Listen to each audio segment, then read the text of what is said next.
बिना अनुमति के फ्लेक्स पर मेरी तस्वीर चिपकाने वाले शरारती तत्वों के खिलाफ पूछताछ और एफआईआर दर्ज करें।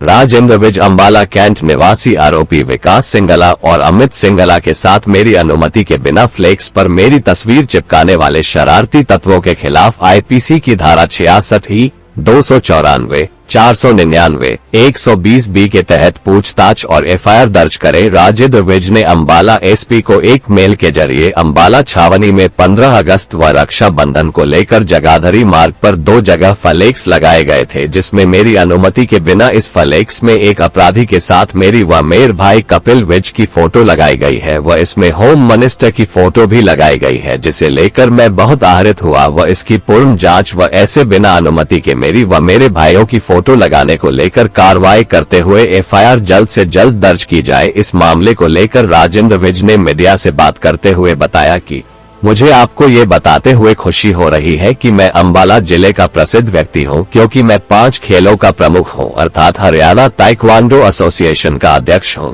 अध्यक्ष जिला तैराकी संघ, अध्यक्ष हॉकी अंबाला, अध्यक्ष जिला फुटबॉल संघ, चेयरमैन अंबाला जिम्नास्टिक एसोसिएशन और chairman society to save soil and soil 4S, chairman और yoga cultural and musical club के अलावा मेरे भाइयों की तस्वीरें अनिल विज HM और कपिल विज का भी उपयोग किया गया।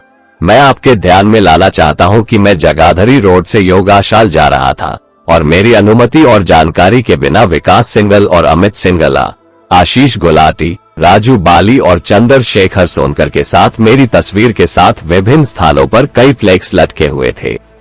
यह मेरी जानकारी में है। विकास सिंगला, अमित सिंगला आदि पर कई आपराधिक मामले थे और वे कई राष्ट्र विरोधी गतिविधियों में शामिल थे, जिससे समाज में उनकी बदनामी हुई थी और दोनों को एफआईआर नंबर में आरोपी बनाया गया था। 24 दिनांक 22 जनवरी 2021 मेरी जानकारी के अनुसार धारा 186, 341, 353, 427, 506, 34 आईपीसी के तहत पुलिस स्टेशन अंबाला कैंट, जिला अंबाला में पंजीकृत है।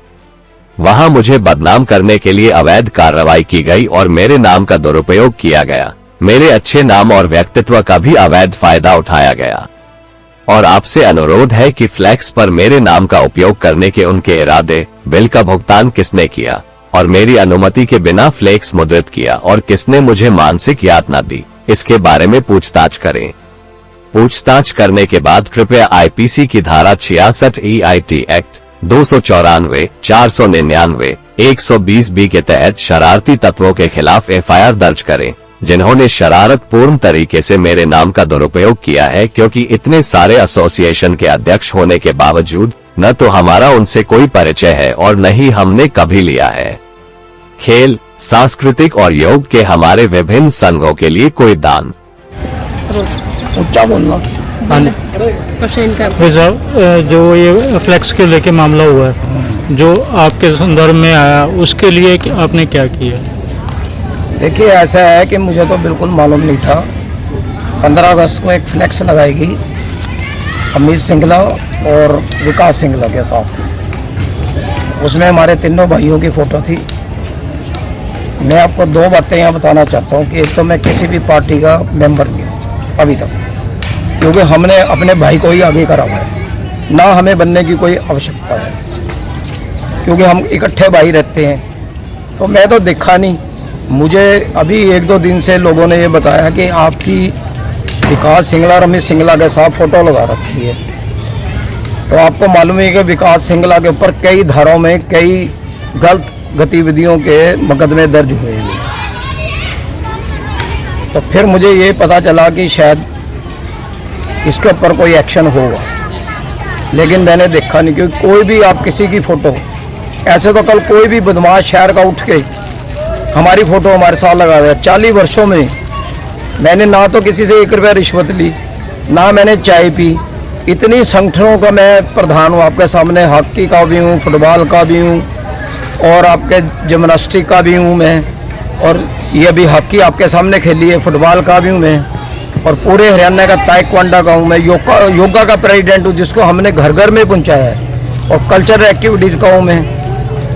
तो मेरे को इस चीज़ का बहुत ज़्यादा लोगों ने पताड़ा कि जो कल तक आपका नाम आकाश में था अम्बाला छावनी के अंदर, आज ये आप ऐसा लग रहा है कि जैसे आप इन गलत लोगों का हिस्सा हो और आपके संरक्षण में ये पड़ रही है। तो वो मुझे इतना ज़्यादा दुख हुआ, तो फिर मैंने आज एसपी साहब को आगे ये कंप्लेंट करी है कि आप इसकी जांच करें कि ये किसकी शरारत है, इसमें किसका पैसा लगा है, किस आदमी ने लगाया है, और मुझे अगर ये सही पाया जाता है और उन लोगों के खिलाफ फिर इन धाराओं के अंदर जो FIR कराई जाए। Thank you ji.